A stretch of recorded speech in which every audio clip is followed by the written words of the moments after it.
নমস্কার বন্ধুরা, তো আশা করছি তোমরা সবাই ভালো আছো এবং সুস্থ আছো। তো একটা নতুন ভিডিও তোমাদেরকে স্বাগত। তো আমি গতকাল একটা ভিডিও ছেড়েছিলাম যে বলেছিলাম যে কলকাতা পুলিশের নতুন ভ্যাকেন্সি নিয়ে এসছে, ঠিক আছে। তো আমি আজকে যেটা আপনাকে পেপারে ছেড়েছি সেটাকে তোমাদেরকে ভালো করে ফুল ডিটেলস জানাবো।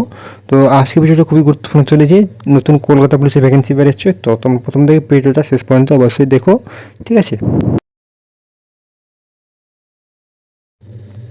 তো আমরা সরাসরি চলে এসেছি আমাদের যে পেপার আছে, তো কর্মশ্রেষ্ঠী পেপার।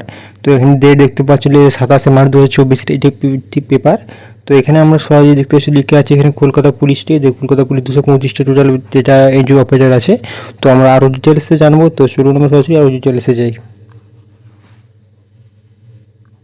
তো এখানে লেখা আছে যে কলকাতা পুলিশ ডেটা এন্ট্রি অপারেটরের পদে 225 জন নিয়োগ করা হবে চুক্তির ভিত্তিতে। তো অনলাইনে দরখাস্ত করতে হবে 4 এপ্রিল 2024 মধ্যে। তো 4 তারিখের মধ্যে তোমরা এই দরখাস্তটি অ্যাপ্লাই করে দেবে, ঠিক আছে।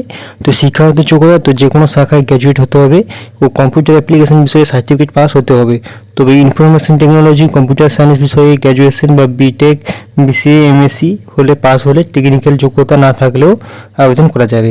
তো প্রার্থীদের অবশ্যই বাংলা ভাষা লিখতে ও পড়তে জানতে হবে এবং কম্পিউটারে প্রতি মিনিটে কমপক্ষে 30টি ইংরেজি শব্দ টাইপিংয়ের গতি থাকা আবশ্যক।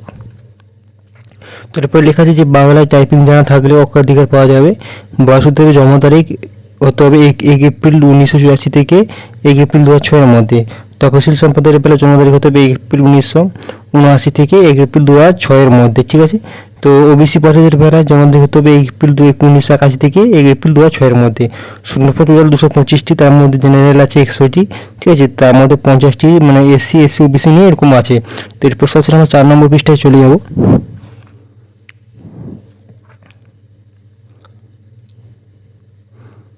তো আমরা 4 নম্বর পৃষ্ঠায় সরাসরি চলে এসেছি।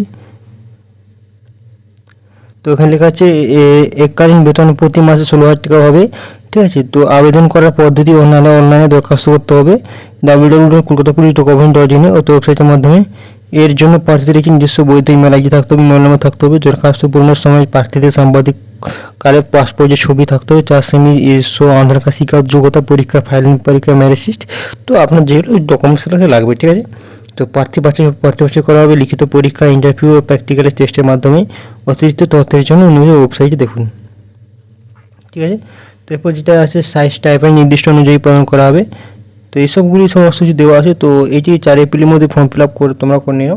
খুব একটি ভালো ভ্যাকেন্সি আছে। তো কিন্তু এটা একটা খারাপ দেখেছি যে এটা চুক্তি ভিত্তিতে হবে। তো এটা সরাসরি পার্মানেন্ট নয় যে আপনি গভর্নমেন্টের পার্মানেন্ট জব করবেন, সেটা নয়। তো এটি চুক্তি ভিত্তিক। তো আমরা আপনাকে হয়তো 5 বছরের চুক্তিতে নেবে বা 10 বছরের চুক্তিতে নেবে, সেই নিয়ে আলোচনা করা। তো ওখানে তোমরা গিয়ে আলোচনা করতে পারো বা মোবাইল ফোনে যোগাযোগ করতে পারো।